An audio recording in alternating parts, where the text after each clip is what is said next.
কান্না করে করে অজ্ঞান বেহুশ হয়ে যাচ্ছে। এর ভয় হয় না, যারা বলে মেয়ে ছেলেরা অন্য কিছু পারো না পারো কান্না করতে, যারা বলে পারে কি পারে না? এই গ্রাম কি নাম বলে? আলিপুর, খালি নাম বলে যাচ্ছে আলিপুর, কি বুঝলেন?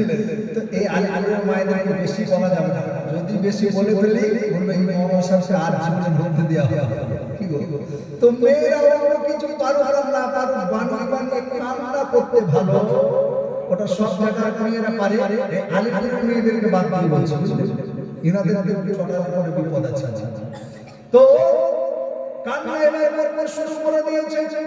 পীর সাহেব বলছেন না তুমি শান্ত হও।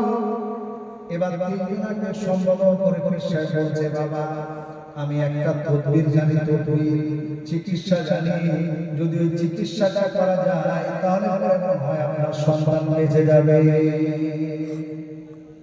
মুরিদেরা বলছে হুজুর আপনি জানেন এই এলাকার মধ্যে আমি একজন প্রভাবশালী ব্যক্তি, টাকা পয়সার সঙ্গে কমি নেই, জমিদারের কমি নাই, যদি আমি আমার এই মৃত্যু সন্তানকে আপনার জীবিত করে দিতে পারে তাহলে পরে আপনার নামে আমার অর্ধেক সম্পত্তি দিয়ে দেব। ঈশ্বর বলছে বাবা মরা মানুষকে, মৃত মানুষকে সম্পত্তি দিয়ে জীবিত করা যারা বলে যায় না, তবে ত্যাগ তিতিক্ষা যদি করতে পারে তবেই জীবিত করা যায়। বলে কি করতে হবে?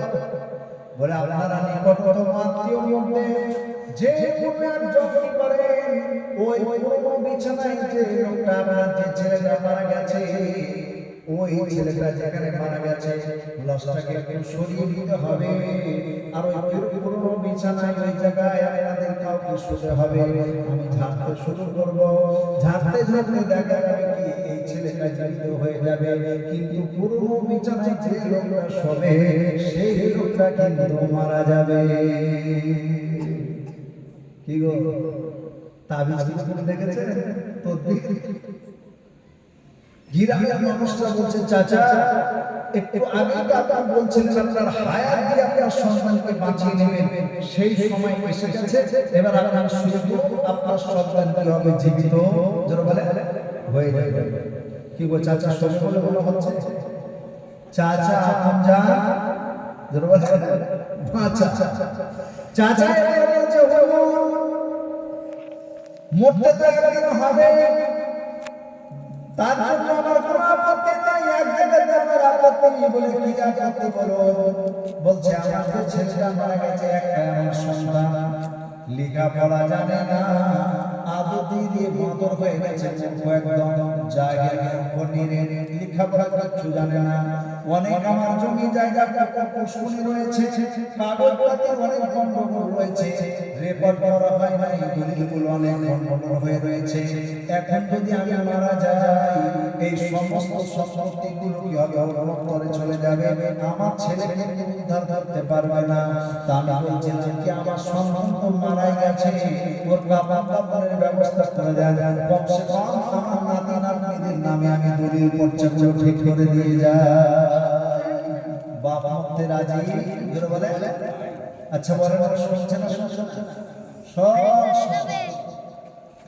এরপরে বলছে আপনি শুনে বলুন আপনার সন্তান কিভাবে জীবিত হয়ে যাবে।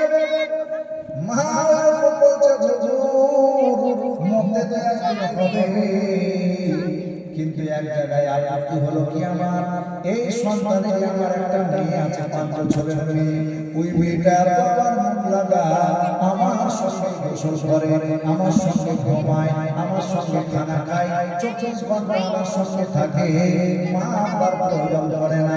এখন যদি আমি মরে যাই হয়তো কি হবে বাচ্চাটার প্রতি এফেক্ট পড়বে, অর্থাৎ আমার ছেলে মারা গেছে যাক তার কাপড় ব্যবস্থা করে দিই। মাও করতে কি রাজি? মাও করতে রাজি নয়, বুঝতে পেরেছেন?